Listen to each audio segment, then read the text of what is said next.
Middle east, അതായത് നമ്മുടെ പശ്ചിമേഷ്യയിലുള്ള ഒരു രാഷ്ട്രീയ സാഹചര്യമാണ് നമ്മൾ മനസ്സിലാക്കേണ്ടത്. അപ്പോൾ അതായത് അവിടുത്തെ ഗൾഫിൽ ഈ ഗൾഫ് കൺട്രീസ് ഉണ്ടല്ലോ, അതായത് UAE, Saudi Arabia, Bahrain, Qatar, Kuwait, ഈ രാജ്യങ്ങൾ ഇവരെല്ലാം വളരെ ധനികരായിട്ടുള്ള പവർഫുൾ ആയിട്ടുള്ള രാജ്യങ്ങളാണ്. ഖത്തറിലെ US സൈനിക താവളങ്ങളെ ഇറാൻ ആക്രമിച്ചല്ലോ. അപ്പോൾ അതിനുശേഷം ഈ രാജ്യങ്ങൾക്കൊരു ഭയം വന്നിട്ടുണ്ട്. കാരണം ഇറാന് ഈ ഖത്തറിലെ ഒരു US ബേസിലേക്ക് നേരെ മിസൈലുകൾ തൊടുത്തുവിടാൻ പറ്റുമെങ്കിൽ അത് നാളെ നമ്മൾക്കെതിരെയും അത് വന്നേക്കാം എന്നുള്ള ഒരു ഭയം ഇവർക്ക് വന്നിട്ടുണ്ട്.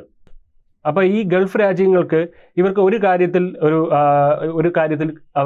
അവരുടെ സ്റ്റാൻഡ് ക്ലിയർ ആണ്. അവർക്ക് വ്യക്തമായിട്ടുള്ള ധാരണ അതിനകത്തുണ്ട്. അതായത് അവരെല്ലാം മുസ്ലിം കൺട്രികൾ തന്നെയാണ്, മുസ്ലിം രാജ്യങ്ങൾ തന്നെയാണെങ്കിലും അവർക്ക് കൃത്യമായ ബോർഡറുകൾ ഉണ്ടല്ലോ.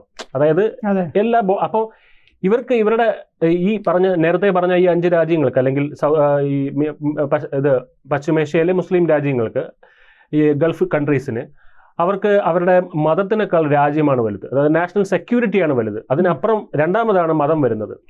അപ്പോൾ എന്താ പറയുക, ഈ ആണവശക്തിയായിട്ടുള്ള ഒരു എന്താ പറയുക ഒരു അയൽക്കാരൻ, അത് പ്രത്യേകിച്ച് ഇറാൻ, അങ്ങനൊരു ഇറാനെ അവർക്ക് ആവശ്യമില്ല. അവർക്ക് അവരുടെ നിലപാട് കൃത്യമാണ്. കാരണം ഇറാൻ ഇവരുടെ രാജ്യങ്ങളിൽ ആണവ ബോംബിടും എന്നുള്ളത് കൊണ്ടല്ല.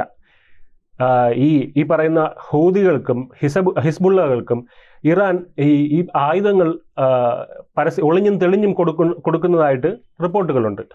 അപ്പോൾ ഇവരെ അറിയാലോ, മരുഭൂമി കേന്ദ്രീകരിച്ചാണ് ഇവർ പ്രവർത്തിക്കുന്നത്. അപ്പോൾ ഈ മരുഭൂമിയിൽ ഇതെല്ലാം ഒളിച്ചു വയ്ക്കാൻ എളുപ്പമാണ്. ഇവരുടെ വെപ്പൺസ് എവിടെ നിന്ന്, അതായത് ആയുധങ്ങൾ എവിടെ നിന്നാണ് വരുന്നത്, ഇതെങ്ങോട്ടാണ് കൊണ്ടുപോകുന്നത്, ഇതൊന്നും അറിയാനായിട്ട് പെട്ടെന്ന് കണ്ടുപിടിക്കാനും സാധ്യമല്ല. കൂടുതൽ വാർത്തകളും വിശേഷങ്ങളും നിങ്ങളിലേക്ക് എത്താൻ ABC മലയാളം സബ്സ്ക്രൈബ് ചെയ്യുക, ബെൽ ബട്ടണും അമർത്തുക.